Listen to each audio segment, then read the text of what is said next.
Previously, on Dandies in Danger. Everyone looks to the Manus, and you watch the very moment when life leaves his eyes. A small, dark pool of blood spreads slowly from his lifeless corpse. I heard you called. You've got quite the crowd. There's you four, there's Manoj, there's 3 angels, there's And 3 witches. There are 11 people. I want you to get out. I don't ever want to see you again, or I will kill you. And he puts both hands on either side of him on the chair. You create death, you say. It's following you somewhere within, emanating from you. Well, what are you going to do about that now? This is what you owe us now. We spared your life. We could have left you there, in the church. Do this with your life now. Make something of it. Now I wish to discuss our pacts. What say we keep this going for a little while longer? Devote a corner of your home to me. No lights, just shadow. And provide dates once a month.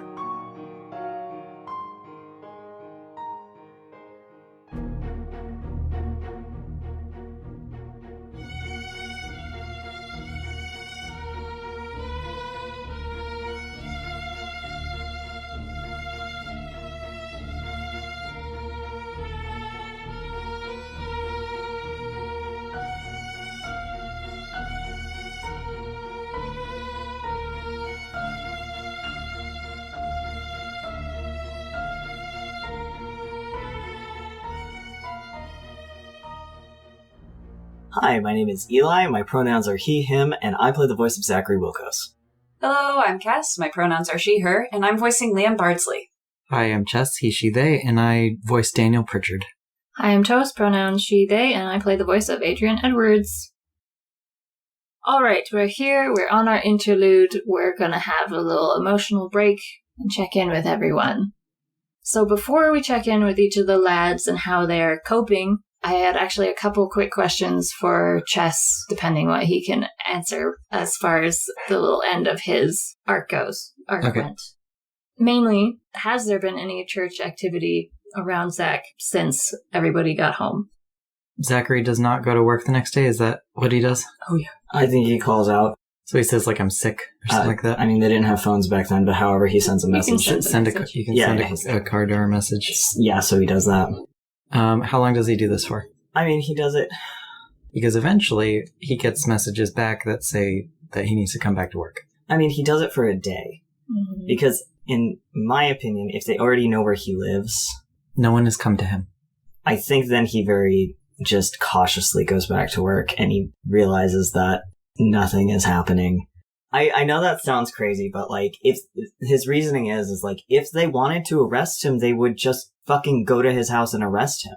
They wouldn't need to have an elaborate, like, oh, come to work and now you're trapped. That doesn't make sense to him because that's not how the church operates. He's seen public arrests. Yeah, so if they wanted to arrest him, they could just go to his house. He's not an important figure. They don't need to hide from the public anymore. Like, if they suspected something was up, and staying later away from work makes him more suspicious after the death of a hunter. Yes. That's just fucking weird. Okay. So, when he goes to work, he doesn't notice anything has really changed at all. Mm-hmm. It might be like what Liam and I think Adrian were saying, which was that this Manus seemed to be very prideful and seemed to want to handle it all himself and didn't really tell anyone else what was going on. But it's very possible people found his body and are wondering what happened. But what was also left down there was the body of another hunter who was run through with a harpoon through the back of his head. And then you have this body pricked with holes from a magical item which would disappear. So presumably what we can hope is that the church sees this scene and thinks that these 2 hunters had a disagreement of sorts and fought to the death. And now the angels are gone. okay, very good. Yes, we definitely intended to stage it like that. It was through our brilliance and not our negligence that such a scene occurred. What they might find curious is that one of the bodies has been dead a long time. Anyway. So, I'm going to come back to Chess about a different question, but after seeing that the coast is relatively clear, does he still want to move forward with Liam's offer working at the bank and having his own warded office there? Yeah, I think last time was too close a call. The idea of somebody else finding out that he's a witch is too much for him to handle, and he is already starting to make plans. He's already reached out. So please get me here. Ring, ring. Please get me out of here. Can Zachary just put in his 2 weeks and leave? I mean, basically, he's not in a higher division. Mm-hmm. I think it's perfectly natural that somebody who's like, I don't really want to work in a dank space anymore he's not a hunter. Will the church not be concerned? I don't know, with him knowing the secrets. Well, when he signed on, his contract said that everything would be confidential and that he would not take it with him. And then they remind him of that. And they give him essentially like a resume / recommendation that is kind of like the tailored public version of it with his skills and things like that he can take to his new job. But when he took on the job, he was under oath not to reveal anything. All right. We'll get back to that, I think. My other question for Chess is, if Adrian tries to send a message to Harold / Peregrine to check in and be like, are you okay? We finished the thing. Are you okay? Does he hear anything back from him? Yes. Oh. I assume Adrian sent it to Harold's Yeah, he sends it to the shop tailor and he's shop. basically like, we completed our task. Are you still doing well? Is my waistcoat done? To make it seem like an official, regular communication. What you receive back would be like, a lot has happened, we should meet in person. Oh. Do y'all mind if we do that real quick? No, let's. Please. Okay. And they suggest the Grand Crown. Oh, okay, yeah. Adrian was gonna... Okay.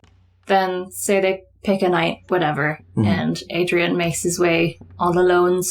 Peregrine is not at the gambling table. This time they're in a booth. He sees them, and he sheepishly goes to sit down, and he sits across from them, and he says, good evening, how are you? He's squinting very awkwardly. They're staring at you like they're looking at, I don't know, like a platypus or something. Like something unbelievable. And they blink at you and they say, and they lean forward and they say, are you insane? Well, do you remember the last time we spoke? Yes, of course I do. Did that not give you the impression? They think about that and they nod. And then they look back at you and they say, Manus is dead. Yeah, I know. And a witch hunter. Adrian is like, oh, well that one wasn't us. And the angels are gone, as you said. Yes, we did it actually. I mean, I didn't think we would. That was you. Well, I wouldn't. It wasn't me. I was there. Do you remember my friend from before the other day? Yes, I remember. He did a lot of the most important things. Well, the rest of them did. My God. I told you it was quite a big deal. Well, where are they now? I'm not telling you. Fine, sure. Okay.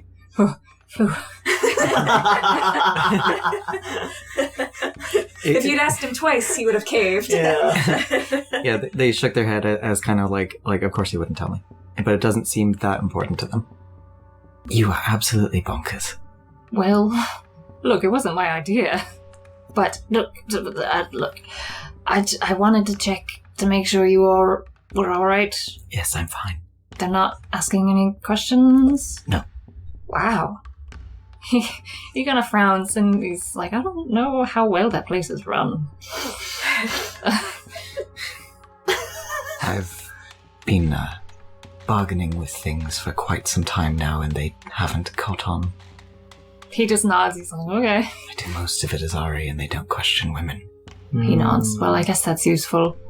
I wanted to apologize anyway for putting you in that position, and I would understand if you wouldn't want to, he kind of twiddles his little fingers, understand if you would rather not communicate further after this. I will still write that poem, though. I have a draft. I will still write the poem, just so you know. Fine. Just don't bring it back to me, whatever you're doing. Oh, well, no. I don't mind helping you in the future. It's very lucrative for me. Oh, he seems kind of sad about that. Be very careful about what you do and do not incriminate me. Well, I'd really like not to. What you did was a very big help, and I don't want to put you in danger. So I don't intend to do anything else bonkers, as you say. I just wanted to make sure you were still safe. They pause and think about that, and it finally hits them what you said. That's very kind of you. Adrian doesn't know how to respond to that. Yeah, I don't know, maybe. Well, are the packages safe, at least, and returned to where they came from? Yeah, somehow. Good. Because a couple of days ago, I didn't even know we had them. I won't look into this. It's too dangerous. But if I happen to hear anything about what they might have been planning with these packages, I will let you know. Oh, he looks very surprised. Well, thank you. Do you want more compensation for that? Obviously, I wouldn't ask for anything without compensating you. We'll see how much trouble it causes me. Oh, alright. Again, I do not intend to poke my nose into it, but if I happen to hear anything, then I will pass on the information to you. I just have a feeling that there are very unsavory things going on in that building. Yeah. Yes. Quite obviously. I don't know how you ended up there, but be careful. It's a very clever position to be in. Well, you're very clearly much cleverer than me, so good job. Am I? He just points at himself again. Yes, but you were successful. Again, it wasn't really thanks to me at all. I was just there. Well, surely you're not the stone in someone's foot. I'm sure you're more capable than that. He just thinks a lot. Should we order some drinks? I'll pay. Just one for me tonight. Alright, I mean, if you want, I could just go to another table. He's so pitiful. There's no need for that. I'm concerned that you spill enough information sober as it is. Look, that was a very particular situation. Was it? It was in broad daylight. Do you still wish for me to make that waistcoat for you, or was that a ruse? I mean, if you like. Only if you want to. I'd obviously pay some more. I don't want to put you out more than I already have. Maybe I should go. But I can still pay for your drink. Don't be stupid. We can still talk. Oh, okay. Get us some drinks. Meet me back here. Maybe Adrian shares a line or two from the draft he's working on. They like that. And whenever you try to talk about, secret church stuff, they steer it away, and you guys end up talking about just yourselves a bit more. Mm. Gain +1 friendship with Peregrine. Oh, very nice. Cool. Okay, let's move on to the LADZ. We'll go ahead, let's start. We'll do Daniel. How's Daniel coping with everything that happened? He is actually doing pretty well compared to, the end of Arc 2. Because being on the boat was super traumatizing. Seeing Ellen die right in front of him was super traumatizing. But he feels like they did a good thing in eliminating a threat to Zachary, getting 3 angels out of the control of the church, because it's unsure what the church was doing, but in any case, they were trying to control 3 celestial beings, and that's not good. Daniel assumes this is an institution that does not deserve or need more power than it already has. So he feels like they actually did a good thing, and he's been mostly kind of just checking up with Zach and encouraging Zach's magic, and is actually really happy for Zach having uncovered more abilities. Daniel's also kind of been reading the Harnessing the Power Within book, just kind of going through more of it and showing it to Zach sometimes and being like, oh, this one sounds interesting, maybe this would be useful to you. And he's just kind of being encouraging. He's not seeing many people at this point. He's still going to social events, but not too many. He kind of has more of an interest in staying inside. He's been writing a lot. He's working on the biography of Zach and writing some things down. There's a lot he's going to have to admit. Yeah. Yeah, he's taking a lot of artistic license with it. He's kind of this was Zachary's gap year. Chapter 16, redacted. He's kind of turning it into its own story, but And he tells this to Zach. Tells him that it has become very fictional by this point, but that there are definitely elements of truth in it. And he's probably let Zach read over the draft. And it is very fictional, but there are clearly characters who are Liam and Adrian and Daniel and Zachary equivalents. Oh my gosh. Yeah, he's actually doing pretty okay. All right. Great job, Daniel. Where does Zachary place the shrine for Carrion? In the attic. In the attic. Mm-hmm. He found a nice little spot in the attic that never gets sun on it, no matter what time of day it is. And it's just always in shadow, and he's very excited about it. He's actually moved a little table up there, place to put the dates. He polishes it. He makes it look nice. He gets rid of the dust around the area, fixes away the cobwebs and things like that. He's in a very good mood when he sets it up, and continues to be in a good mood every time he kind of thinks about it, or, I'm not sure how long it's been, but, he sets it up. He's in a really good mood. He visits it every now and then, says a word or two, and comes back down. He's actually been in a really, really good mood recently anyway, because he's starting to make his way out of the church. He's going to be working at an institution that his friend's family runs. More or less, he'll probably see his friend more there, even though his friend is technically his boss. Mm-hmm. But oops, most likely that person's going to treat him a lot better than anyone else has been treating him. So he's in a very chipper mood recently. He's actually in a very good, not somber mood, and will occasionally be heard to hum when walking around the house. Wow. Oh, wow. So Impressive. the Zachary and Daniel household is good vibes at the moment. Good vibes only, yeah. Never mind that he threatened to kill a dude if he ever saw him again. The vibes immaculate. Does he think about that at all? Nope. All right. All Let's put right. that away. And Daniel didn't hear him Yeah. make that promise. So Only Daniel Liam. Only Liam. How is Liam doing? Immediately after the rescue, Liam does in fact make an investment from the Bardsley Bank into the church to complete the ruse that he started. And he does get in a little bit of trouble. He gets reprimanded slightly not because he transferred the funds, but because he actually had a very important meeting on Wednesday that he completely forgot about in light of having to make the rescue. And so a lot of his waking hours have been spent trying to compensate for that. He's been going into the bank a lot, trying to mollify the people who were upset and found it irresponsible. His dad is actually pretty pleased that he took the initiative to make the investment in the church. And so that kind of helps balance it out. But he's been doing a lot socially recently. He has to keep up appearances a lot, and I think it's not, May? I don't know if the season is currently in full swing, but it's still pretty well expected to go to parties, to go to the opera, to go to the theater pretty frequently. So he's keeping himself busy, and he does continue to practice fencing by himself, but he doesn't practice with Adrian at the moment because he doesn't want Adrian to have to face off against him. But Liam continues to practice by himself because he's afraid that if he stopped at that point, he wouldn't want to pick it up again. And he's determined to not do that. So he's emotionally repressing everything. Neat. Yeah. That's good. Good for him. Is that good? No. As you were talking, I was thinking about Adrian trying to practice fencing on his own, and he's like in his parlor, and Ollie's there. He's trying to work on his footwork, and he's like, "Do you wanna help? Do you wanna help me?"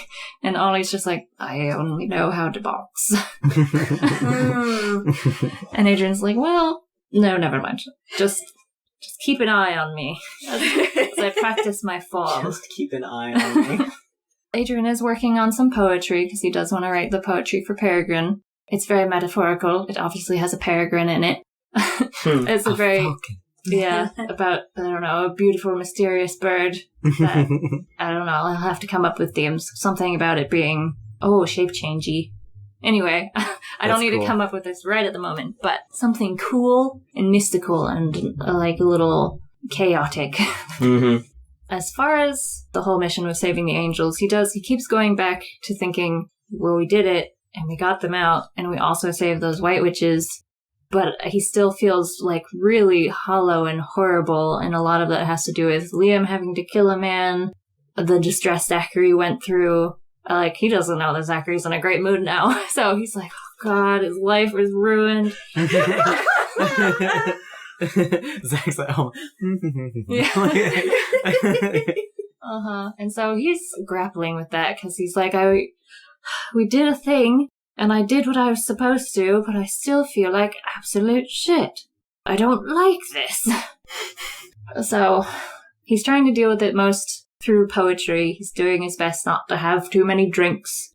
He's very worried about the other lads, and relatively worried about Daniel, because he just doesn't also really know how he took that. But you guys are fine. Apparently. Yeah. So, as we move on, it's maybe the end of May by now. Would Liam, meet Adrian for tea? Absolutely, yeah. Okay. Well, then Adrian would request Liam's presence for tea one afternoon. He accepts. He All sends back his little calling card. When they first sit down to tea, Adrian is going to ask after Liam, how have you been all right? Oh, the bank has kept me very busy, but we are getting everything set up for Zachary right now, which is quite exciting. I still have to find a time for Zach to come in and put up the necessary wards, but everything so far is going very well. But Adrian, I'm exhausted. I've really had no end of social engagements. It's quite a relief to get to actually sit here and have tea with you. Oh, well, that's good. He's still struggling with positive interaction. Well, would you be able perhaps to take a small vacation? A vacation? What did you have in mind, Adrian? Well, do you suppose your uncle would mind terribly if we intruded upon his estate again? Maybe for just a day or two. Perhaps I thought we could get away from the city for a little bit. This isn't like you, Adrian. Sure, Uncle Oscar would be very happy to have us, but you're usually, well, I'm just surprised that you're so keen to get into the outdoors. Yeah, what are you really possessed with offended now? by this. It's like, yes, I know. Liam says, is it the teacup? Is it the teapot? Yeah. Wait, don't eat that Wearing sandwich. any Hold jewelry. on. Exactly. Yeah. What are you possessed with now? Yeah. It's like, yes, I know. I'm a horrible, miserable little cretin who lives in not a hole. I live in a house, but yes, I know it's unusual, but you've all been telling me, oh, you have to become a nicer person who cares about yourself and other people. So here I am. Here I am making that effort. I love him. Yeah, me. I said that. Anyway, look, I think people need reprieve, yes, when bad things happen to them. Nature's supposed to be healing. That's what a lot of other poets write about. And I might have had another small favor. Favor? Perhaps. Something I did want to do, which maybe I don't know if I need to ask your permission, but maybe something that I wanted to also do while I was out there. Keep talking. Well, hang on, just a moment. And he gets up, he leaves the room for a few minutes. You hear him go upstairs, comes back, and he has a very nice box, a wooden box. It's, I don't know, nice and shiny and polished. Comes over and he puts it on the table between you two and says, well, I'm sure you remember. And he opens up the box and Felicity's skull is in there. It's in a nice little, velvet-lined, custom-made little thing. I'm sure you remember this. Liam leans back in his chair in surprise. Oh, sorry. He closes it again. Well, I did want to keep it, but considering I don't remember even meeting the woman, so to speak, it seems a little untoward, and everything else that has happened since, it doesn't feel right for something worse to happen, for her to stay abandoned on my shelf. And so I thought perhaps we could go to your uncle's estate and maybe return to that rowan tree out there, and perhaps we could take Miss Felicity there. I see. So you want to lay her to rest? Yes, I think I ought to. Well, we don't have any details about who she was or where a family plot might be. I think Your intentions are certainly in the right place, and it seems proper for us to give her some sort of ceremony. So it's a good idea? Is it good? Should we do that? I'll write to my Uncle Oscar this very afternoon. I think that's an excellent idea, Adrian. Well, thank you. I figure Daniel and Zachary ought to come as well. Although if you invite them, can you not tell them it was my idea? Why ever not?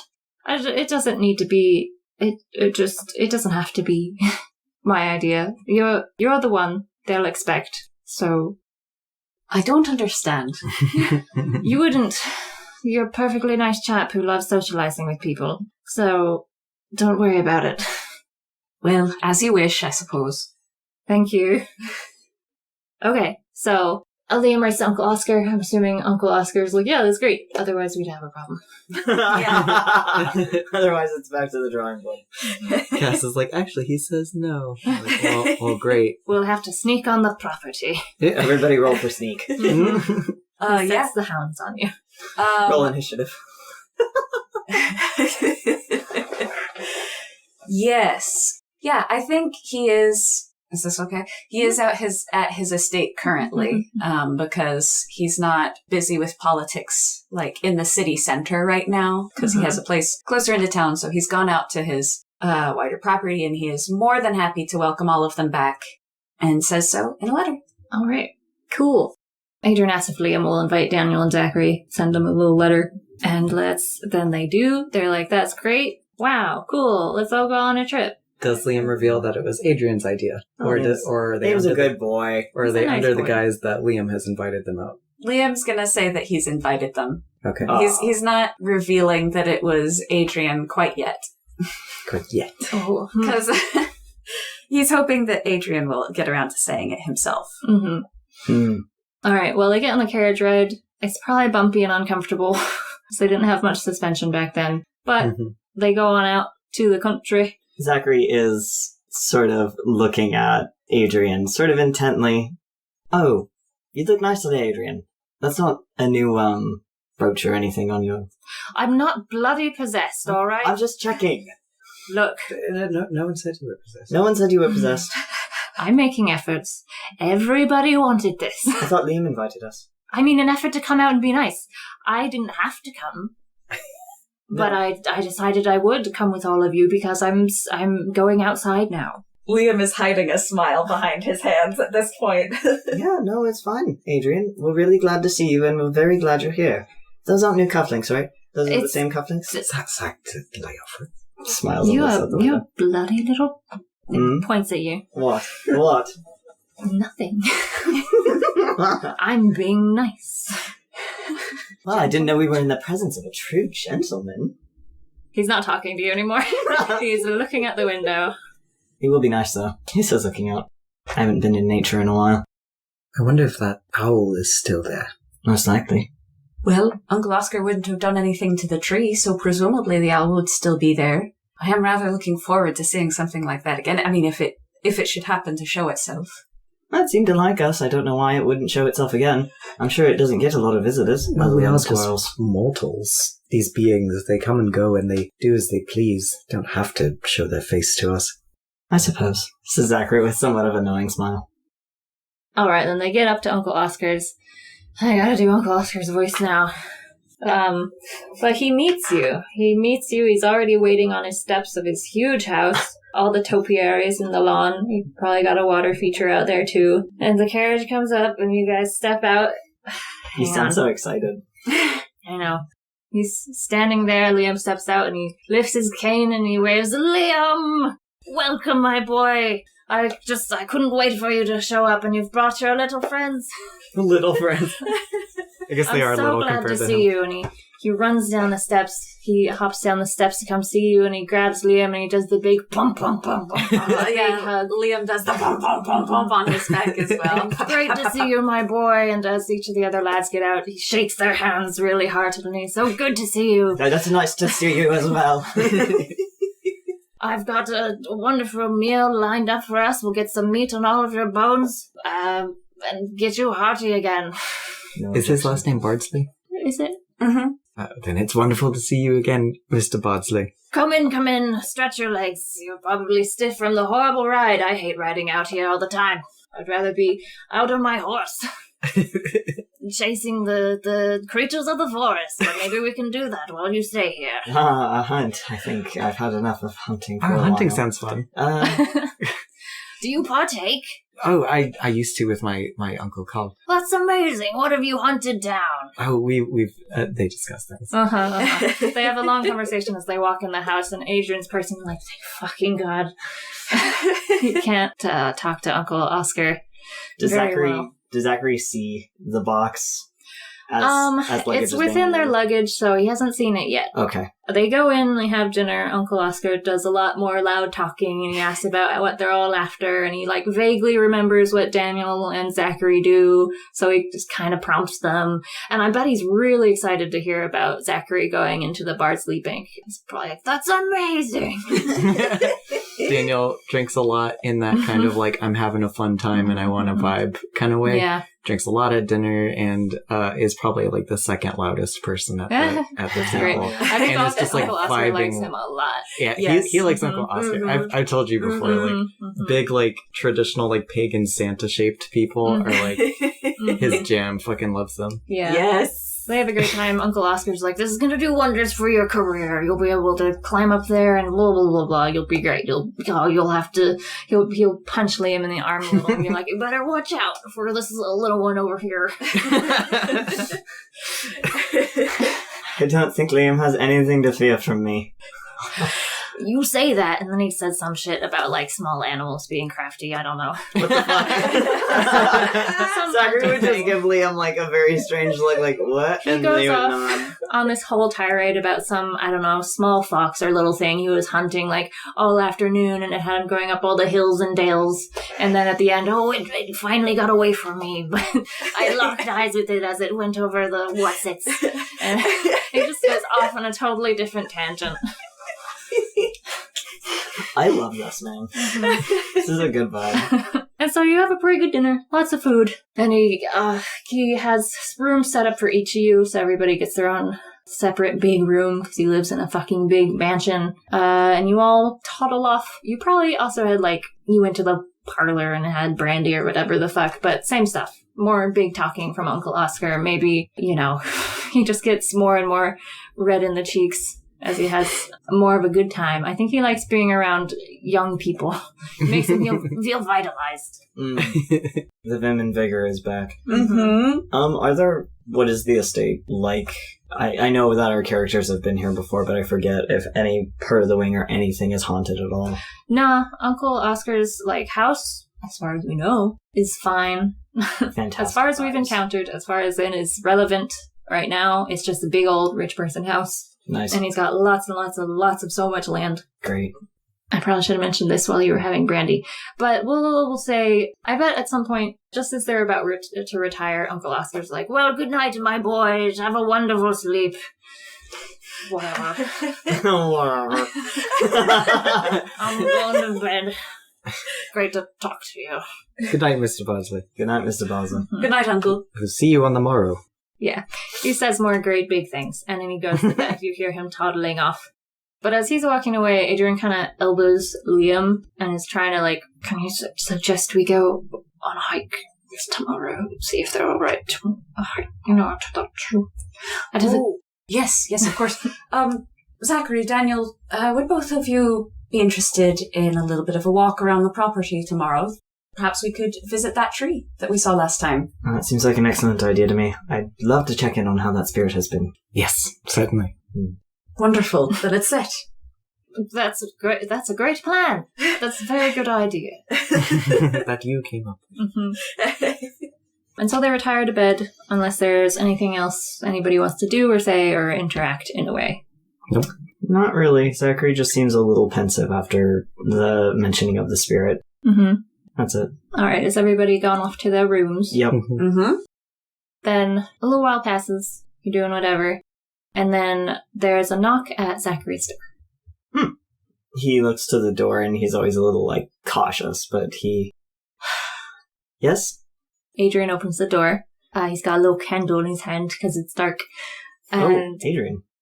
good evening, Zachary. I was wondering if I might talk to you about something. Is Adrian in his nightlies? He's just in, like, his shirt and trousers. Okay. Yeah, sure. That's fine. Come in. Oh, okay. But close the door, will you? Well, obviously. Sorry. I mean, of course, yes. He kind of smiles at him, but he brings out what looks like some branch of herbs and like a small little thing of water. Thanks. You don't mind if I work while we talk, do you? Adrian is squinting at it. No, I suppose. Is that just a ward or something? Mm-hmm. Zach was already up. Yeah. It's just something simple, he says, and he dips the leaves in it and he seems to brush it along the floor around the bed. Sorry, Adrian gets distracted watching you for a minute. What did you want to talk about? He seems very nervous. If there's, like, a chair or maybe a thing at the end of the bed, unless you're spritzing water everywhere, he's gonna sit down. He's still holding his candle. Well, I had a question. And he realizes he's still holding the candle, and he looks around, puts it on some other table, folds his little hands in his lap. Well, Liam has told me a number of things that happened when we were all, well, whisked away to the Fey realm. He pauses for a moment, and then he goes back to dipping and brushing, and he's made his way towards the end of the bed now. Well, he's filled in as much of the gaps as he can. And I know it wasn't necessarily the Fae who did the memory removing, but I wonder, Liam did tell me they claimed to owe us a favor for, releasing their king? That's correct. Do the Fae have the ability to remove certain memories? He's not looking at you, he's twiddling with his fingers. Sure. They obviously have done it before. They can do it again. Do you wish to escape something? Not for me. He bite his lip. Not your memories? No. You see, well, he doesn't know quite how to broach it. He waits. He's still working. He's not staring at him. Mm-hmm. I can tell he's hiding. He's trying to hide it, but, well, I think he's hurting, quite a lot. He? Adrian pursed his lips. Well... Do you mean Liam? Yes. After what happened, down in the dungeons, I was wondering if perhaps, well, there has to have been something more I could have done to keep that from happening, but I don't know what it was, and I don't know what to do, but I feel like I have to do something, and perhaps if I could take that burden away from Liam, perhaps, and I don't know, he's shaking his head because he's not sure what else to say. He lets him finish until he realizes he's not going to be able to say anymore, and then he also at the same time finishes brushing the water around the bed, and he puts the branch on the small basin, and then, it's like a handheld thing, and then he puts that on the nightstand. And this is all done very calm, and it's all done with sort of not stern. There's nothing really stern, but he does sigh, and he's still on the ground, and he's kneeling, and he puts his hands on his knees, and he goes, "It's perfectly understandable that you would feel that way, that you would want to save somebody, I suppose, from the memory of that. But are you doing it out of your own guilt for not being able to be more there for Liam? Or is Liam suffering so terribly that he cannot function and therefore must be rid of these memories? I think that's a question you have to ask yourself. Because when you were given the chance and the offer, nobody else spoke for you. You spoke for yourself. It is not fair to take something away from somebody that is rightfully theirs just because you think it's better for them." Adrian is nodding. He's like, well, I did figure you would say something like that, but I had to check. That's alright. He gives him the weirdest look, like, what? Huh? He's what? It's not used to gentleness. I'm glad you checked. And I suppose I'm just glad you talked to me about it. Adrian, he blushes. He gets up and he finally comes over and he sits next to him. And he goes, how has Liam been? Well, what I've observed in the man is when he's avoiding something, he will often throw himself into every other possible activity. So, And well, perhaps it's another selfish desire, but I can tell when there's something happening, I don't know, beneath the surface, I don't know. I think it's a selfish thing, but he's not well, I don't think. Why do you think it's selfish? To be concerned for your friend? Well, 'cause when I got in trouble before, and I wanted to know all about you, I got yelled at. Do you know why I was angry that day? He's thinking. Because was it because I assumed no one cared about me? Was that part of it? He like grimaces because he's like, oh god, I'm still fucking it up. He thinks about it for a moment and he says, that day was actually rather embarrassing. I should not have yelled at you in the manner that I did. Well, he stops you. He's like, you shouldn't apologize for yelling.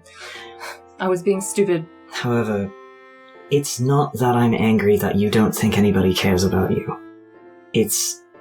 My anger came from my fear.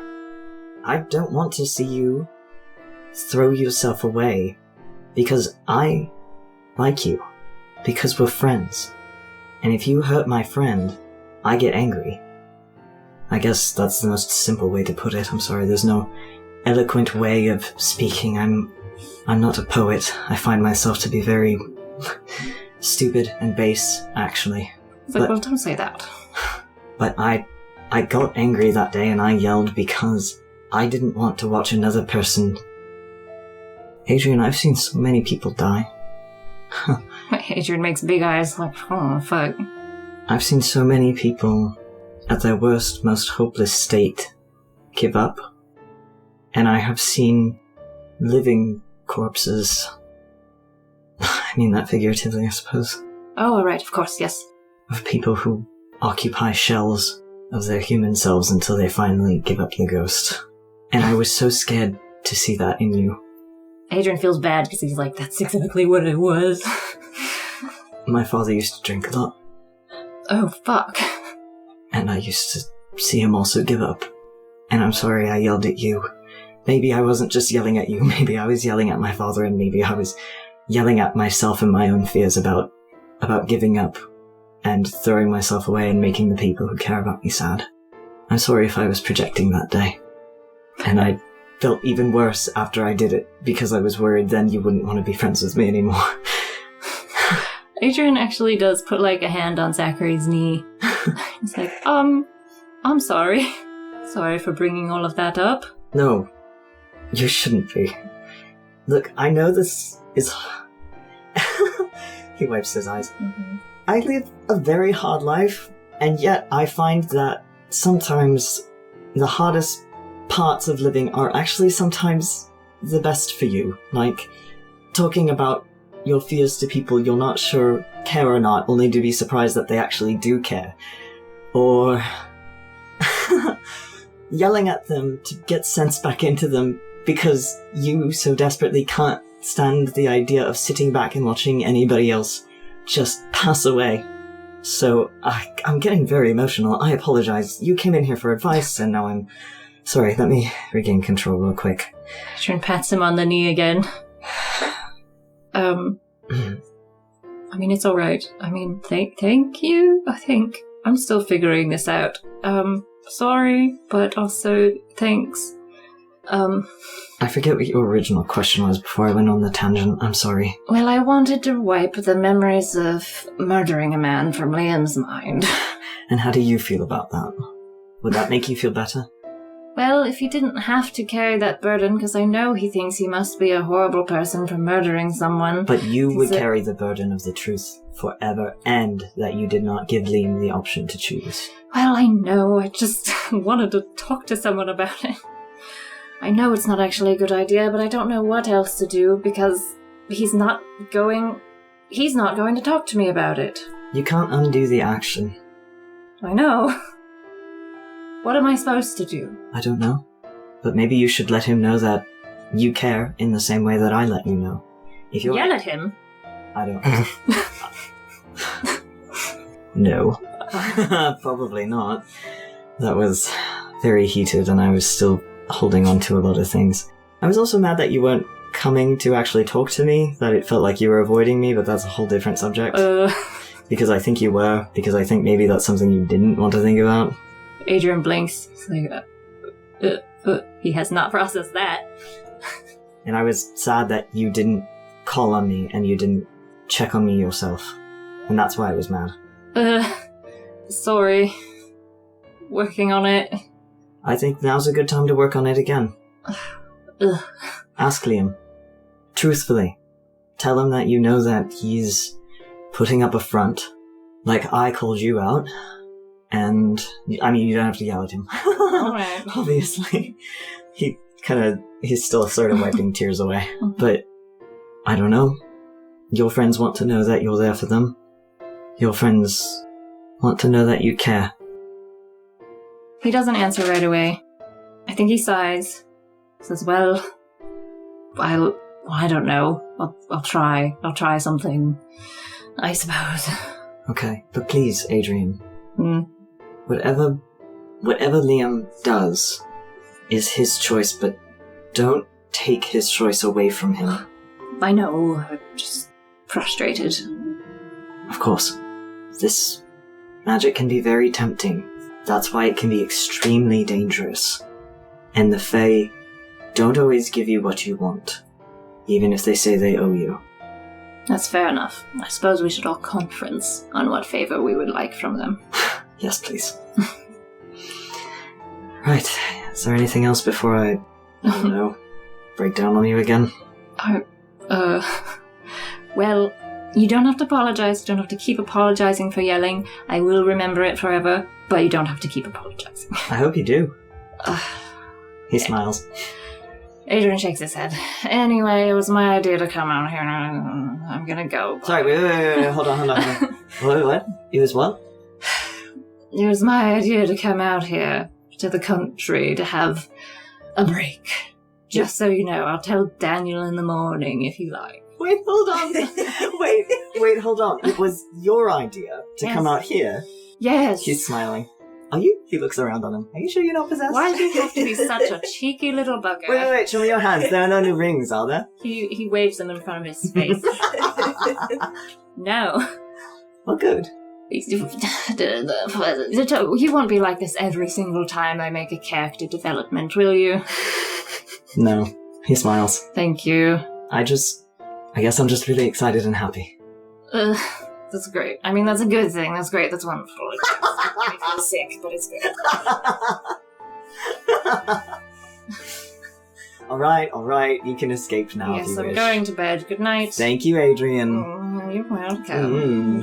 Sleep well. I shall. You too. Great, wonderful. Good, I'll wonderful. See you in the morning. Yes, we'll all have a pleasant, wonderful morning tomorrow. It'll be fantastic. It'll be nice. Good night. He's Good saying night. this as he's going out the door and closing it. He's like, yeah, goodbye. All right. Goodbye. And he closes the door.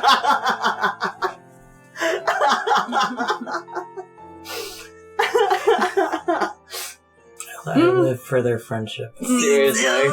I'm dying. That was a unique and special moment. He was so special, you guys. All right. It's the next morning. It All is. right. Uncle Oscar is around. I don't know. He probably got up at the ass crack of dawn, went off to go just be on his horse and run around, have his big lustrous locks blowing in the wind. So God, I stand that man so hard. he's just having a great time out with his dogs. But he's got breakfast set up for you. There's a little buffet down there, trays of stuff that you all can serve yourselves. Ooh, continental breakfast. Real continent. Mm-hmm. God, like how continents stop. So anyway, what's Liam wearing for the hike? For the hike, okay. What is it? End of May. Might be getting a little warmer. He's going to be wearing light colors then. I'm going to say an off-white jacket, tan pants with the knee-high boots, good for traipsing around out there. And then maybe for a little splash of color on the waistcoat, he's going to go for a light blue. And we're going to go for also the white cravat. Mm-hmm. Oh, right. That's the one. That's very good. Okay. I like that very much. I'm imagining Liam gets up first, probably. Mm-hmm. Seems like an early riser. He's down at breakfast. Somebody will wake. They'll come knock on Daniel and Zachary and Adrian's doors to be like, breakfast is served, me lords. They're not lords. Lord. Uncle Oscar's like, call them lords. They'll love it. I've never been a lord before. Falls back asleep. Mm-hmm. They can all be down at breakfast. They're getting themselves some food. Adrian comes down and he comes just in his shirt and waistcoat. He leaves the jacket because he knows he's going to get way too hot on the walk. But he comes down and he has a nice, shiny, polished box in his arms with him. Zachary goes, morning, Adrian, and then does a double take and looks at the box. You are possessed. No! What's in the box? What's in the box? Well, look, I'll show you. Okay. He puts it on the table, he opens it up, Felicity's skull is nice and in there looking out. That's a skull. Yes, do you remember the adventure that we do not remember? No, of course I don't. Well, this is from that. Great, whose is it? Her name was Felicity. Adrian, would you mind shutting the box, please? This bothers you? Well, it's just that I'm not usually accustomed to having a skull next to me when I'm cutting into my sausage and eggs, is all. Closes the box. My beans and it's toast. It's a perfectly normal part of life and or death. No, I understand that. It's just the skull of a person I remember, at least. That's all. Just next to my beans and toast, and it feels a little unceremonious, is all. Oh, he scoots it away. To have the remains of a person I did talk to at some point. Did I talk to them? I don't remember. Listen, it's just a little surreal. But was this being kept at Oscar's house, or did you it's bring mine. this from London? I brought it. It's been in my room. In a nice custom-made box with velvet lining. Oh, Why'd is you this bring why it? you wanted to come out here? Yes, look, I'm bringing it because it just feels like it's the proper thing to do. I ought to lay this woman to rest instead of, constructing a little shrine. On quoi, proper? What was that? Sorry? On Uncle Oscar's property? Your Uncle Oscar. Hey, are you adopted into the family? Oh, he liked you well enough, you may as well be. On Mr. Bardsley. Mr. Bardsley's property. Why did Felicity, was she related? Did she ask to be buried here? No, look, I'm doing the best I can with what I have. We don't really know any details about her actual family, where she's from, where she ought to go, and there was the very special tree out on Mr. Bardsley, Mr. Uncle Oscar's estate. Can I pour you some tea? Oh, God, I'd love some tea, please. He just immediately sets to work and starts pouring him tea. Thank So you. you wish to bury it at the foot of the tree? Well, I suppose at the tree, and there was that very nice tree spirit there who, I don't know, it just seemed a nice thing to do. I didn't want to throw her to any old cemetery plot. Zachary sort of makes an interested face, though he's not looking at him. It's a slight quirked up smile. Quirked up white boy, goated on the sauce. Sorry. He raises the corner of his mouth slightly. Will she be alright? She's only a head. It's just, well... Zachary looks at him and puts the teapot I don't know. down. Different cultures have different burial practices. A lot of cultures, you need the entire body in order to get into heaven. Other cultures, you can burn the entire body to a crisp, and that's the way you get into heaven, etc., etc. In other cultures, there is no heaven. I don't know. You make a very good point, Daniel. You're so full of shit. No, I'm not. Shoves a banger in his mouth. No, I'm not. I mean that. You do make a very good point. I had the image of Felicity with only her head because we only had her skull, so her spirit only had a head. That's what I imagined you had implied. Well, some cultures believe that. I don't know what Miss Felicity believed. Well- or how she would like to be buried. Her name was Felicity, and her brother's name was Virtue. So, There are probably a couple of toffs. no, not Toffs, Adrian. No. Sorry, I What's know a toff? that was What's a toff? disrespectful. Like, Is that a Christian? a rich person. Yeah, Toff. Upper class. A Toff is Adrian and Yeah. Oh, That's a so toff. solely I'm like, Yeah. excuse you. Yeah.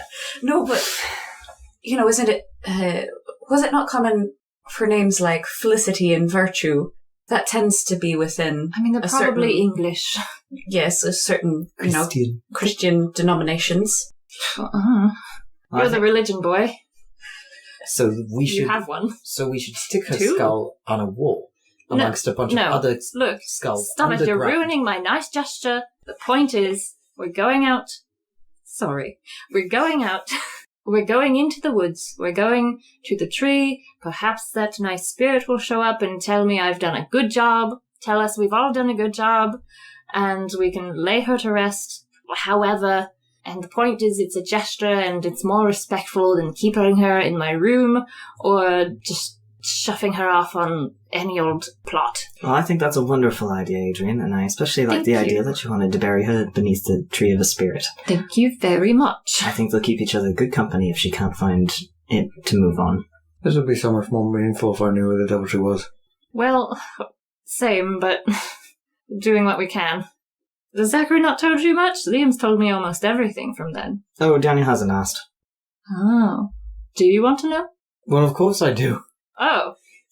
We'll tell you on the walk. Yeah, I was going to say we could tell you on the way. And Zachary mentioned some of it, and I couldn't follow it. I remember there was a big fan. You fell asleep at one point. You were really busy that night. Look, we'll tell you all about it on the walk over.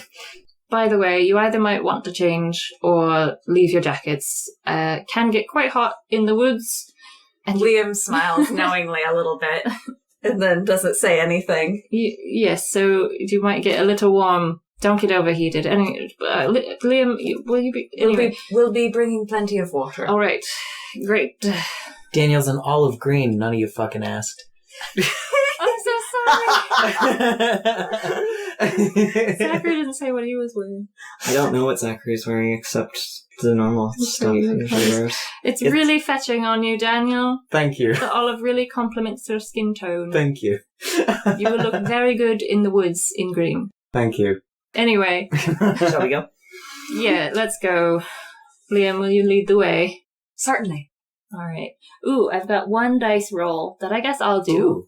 Yay! Dice roll. Yeah, I guess I'll do Dice, to determine one thing as we're walking off into the woods. As we're all walking through the woods, Liam is striding ahead. He's probably brought a walking stick as well. Certainly. We're all walking along. A 6. We're striding along, and a couple of things we see as we're walking through the woods. I actually don't know if these live here. I didn't think about that, but a little kestrel flies overhead. Do they have those? Is that a bird? Yeah, it's like a little falcon. Ooh. I don't know Well, where kestrels live. a kestrel or equivalent English counterpart flies overhead, and also as you're walking along, you see a badger. Badger walking away. You see its big butt shuffling off into the underbrush. Daniel puts his hands out and he's like, oh, no, don't touch it. Don't touch it. I wasn't going to touch a badger. Don't touch it. They're cute, but they're very mean. What do you mean they're cute? A badger? Well, Yes, I have you seen look at their their little faces? nose. Their little dog face. Did you touch a badger when you were young and regret it? I don't want to talk about this. Why is he in such a bad mood? Nobody asked him what he was wearing. He's up early and he's usually never up early. Also, he drank a lot last night. That's true. Yeah, he's hungover and he's up early. Zachary just whispers to them, he's hungover, he's just not telling you. Like swatting at flies.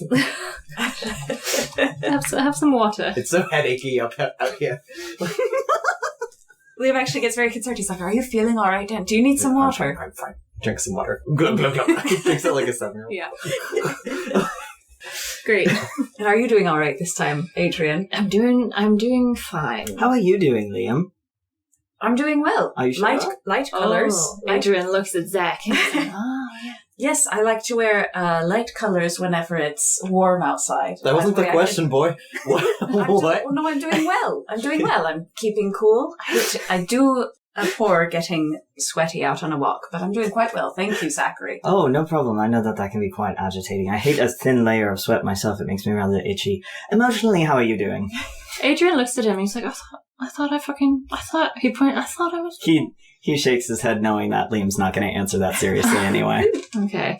Emotionally, I'm chuffed beyond belief that all 4 of us can come out here again. Oh, right. Daniel, it was my idea. Huh? It was my idea to come to the countryside.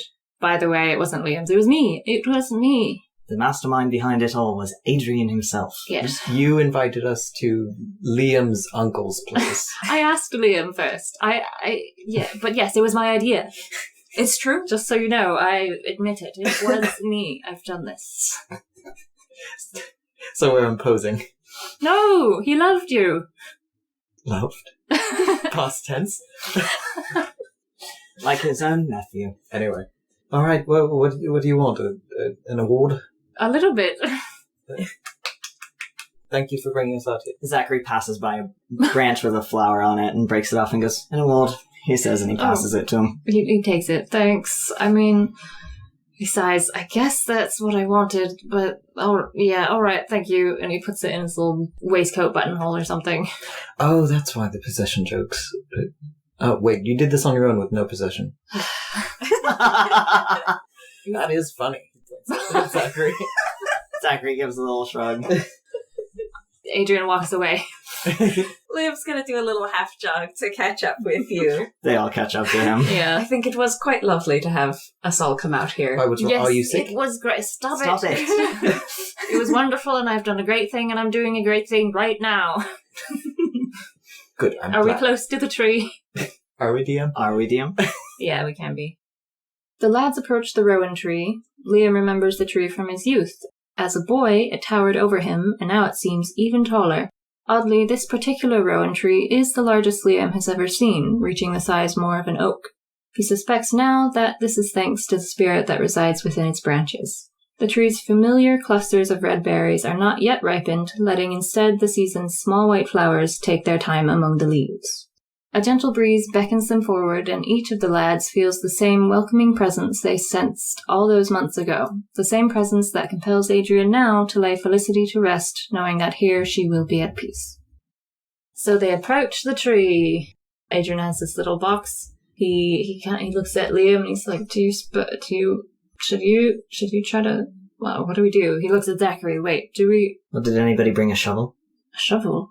Let's just say Liam brought a shovel, because Liam knew what was happening. Yes. Well, I know, but, I mean, we should probably ask. Should we ask?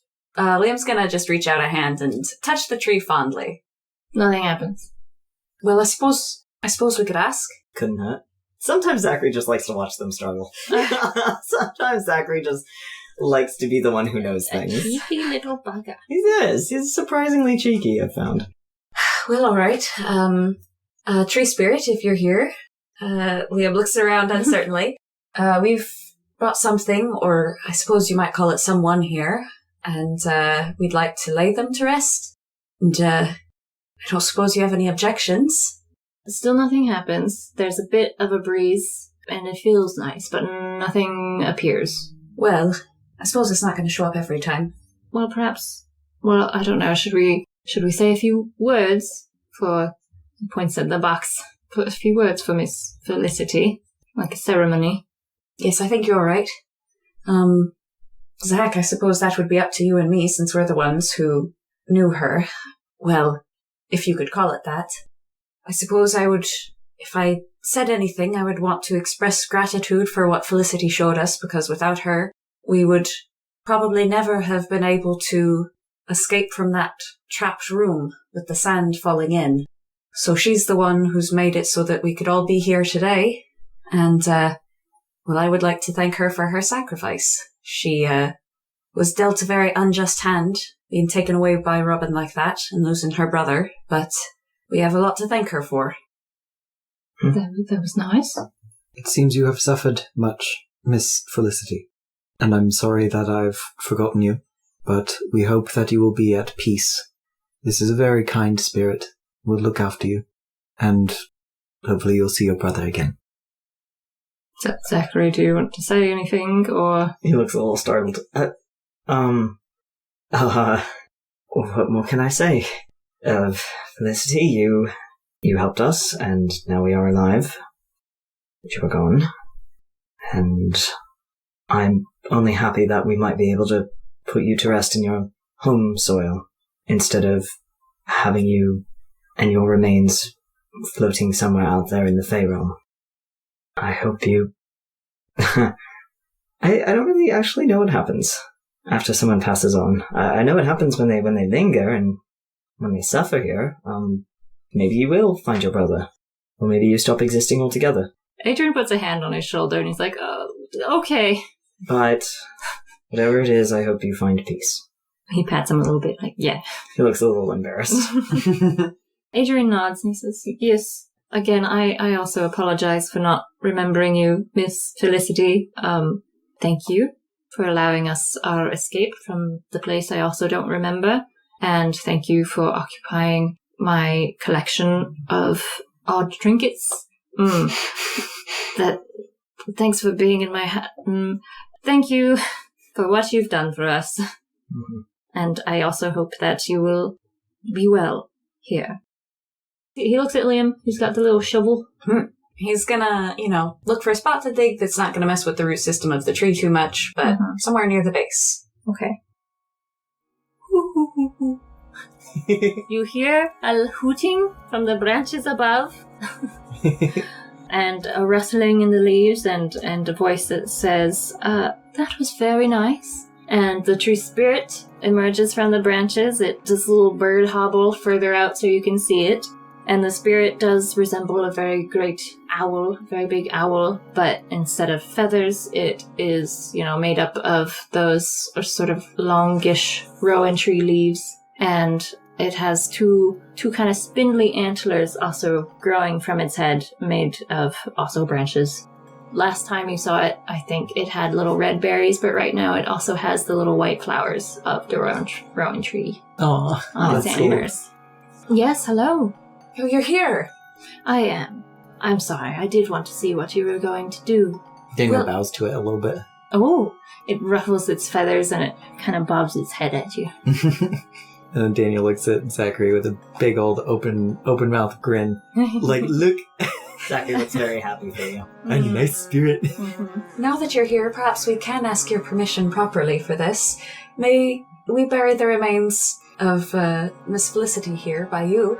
It looks down at the box and it does the little bird head tilt thing. And it hops a little further out the tree, and I guess it's gotta come down a few branches. It's gonna do that somehow, gracefully. It's gonna come down. It's going to say, "May I see her?" as it keeps rotating its head. It's alright. And Liam is going to take the box to hold it up so that the owl can see the skull. Because he's opened it up. Yeah. The spirit looks at it, does a little head tilty, and it reaches out one of its little bird feet, and he picks up the skull. He eats it. Not quite. Picks up the skull, and he's just making, I don't know, more owl noises, like, hoo, hoot, hoot. And the bird hops out to the end of the branch holding the skull, and then drops it. Oh!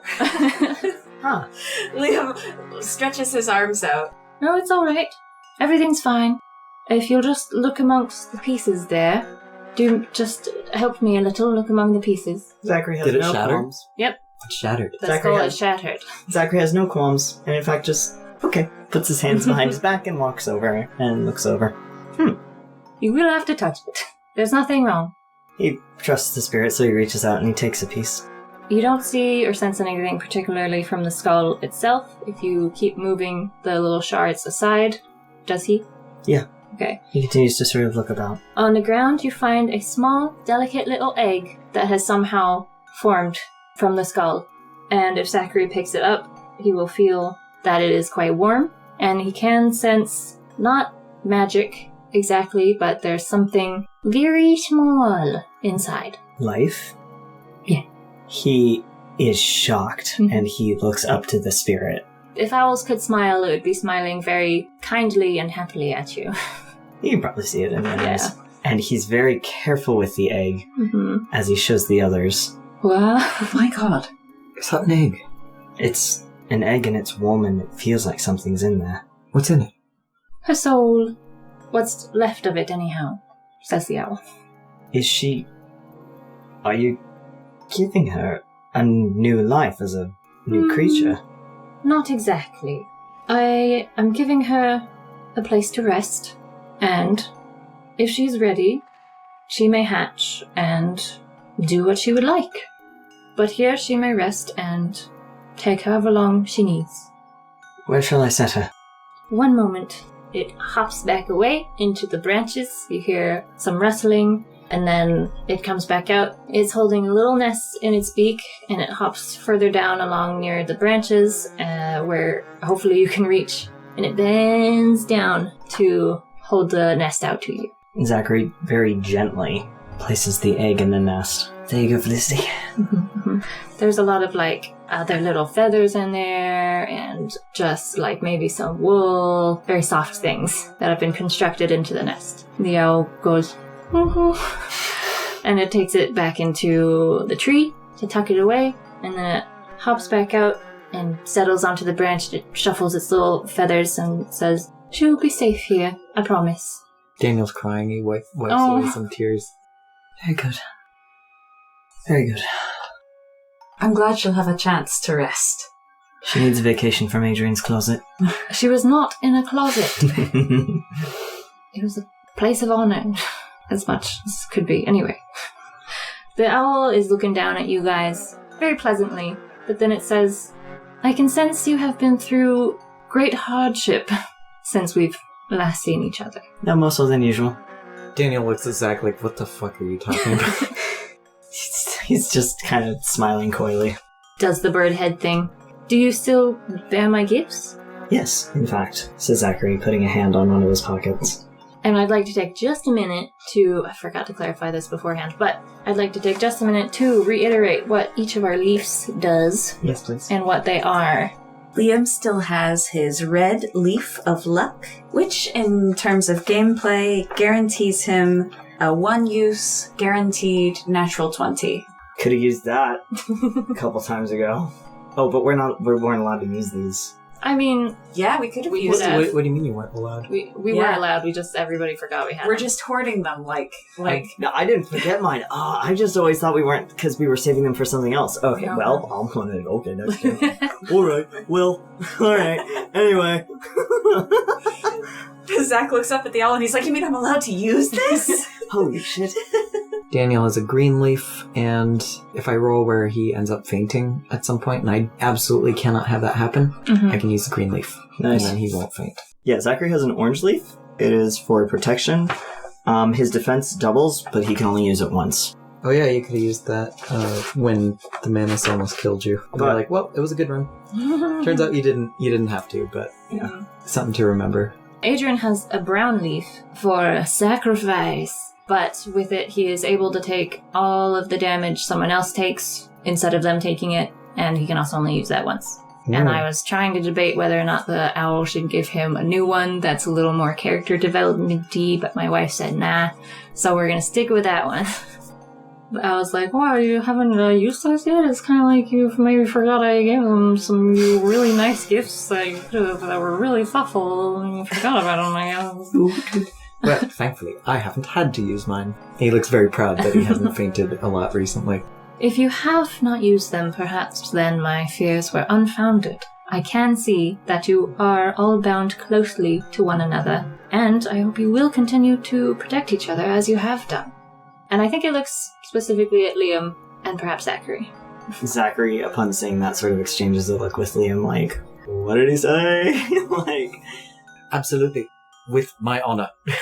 Daniel puts his hand over his heart, and then he kind of shakes his head like, what the fuck am I doing? It bows its little head at you again. He bows too. It bows back at you again. He bows too. Again. We will continue to protect each other. That's all I could ever ask for, my children. His You're- eyes go wide. It's children. You're not literally my children, I just mean that affectionately. Yes, I know. Oh, okay. I know I'm not Pop Bird. Oh good. I'm out of touch with most people, so I don't know how much is taken literally or not. That's understandable. Have the seasons been kind to you? It ruffles his feathers again? Oh, perfectly. I'm very glad to hear it. I'm very glad to see you all again. Much has been asked of you, and I'm very sorry. Probably looking at Liam. All of you. all of us. If I may, I had a question. Tilts its head. I have recently come to know that in the future there will be more darkness ahead. Do you know anything about this shift? Do you know anything about the coming darkness? I have sensed a change in much the way that I can sense the seasons changing. However, I cannot tell you what might be waiting for you. I only hope that my gifts will either be of use to you or you will have no need for them. We will use them. We will not waste your generosity. Thank you also for looking after Felicity while she recovers. I am happy to.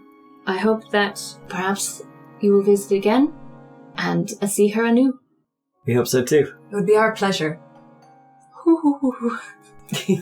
And it shuffles its little feathers, bows its little head again, and it just hops back into the leaves. And you can't really tell where it's at or where the leaves are, the tree's leaves, or where the bird is. It just kind of disappears. Oh, well, that was nice. I think that went rather well. Yeah, good job, Adrian. Thank you very much. I am so pleased we got to see it again. Me too. Daniel nods. Oh, I should have brought us a picnic. And we could have stayed out here all afternoon. Well, I suppose Uncle Oscar will be wondering where we are, though. Oh, probably. He's probably got something enormous planned anyhow. I can't wait for more food. Shall we? He starts walking away. It's not good to stay out here after dark. You never know what's going to get you. That's a terrible thing to say. Daniel bows one more time to the tree and then starts to leave. The leaves rustle. Just in general, the tree sways a bit. I love that. Mm-hmm. Liam doing anything else? We trot along. Liam probably sticks behind just a little bit longer to pat the trunk and fondly reminisce about the times he climbed up it, but not too long. He trots after the rest of the lads. Adrian is about to leave, and then he pauses, and he looks down to where all the broken skull pieces are. He's like, no, what else? He's really considering something. Oh. Adrian! Oh yes, of course, I'm coming. And he doesn't pick up any of the pieces. Yeah!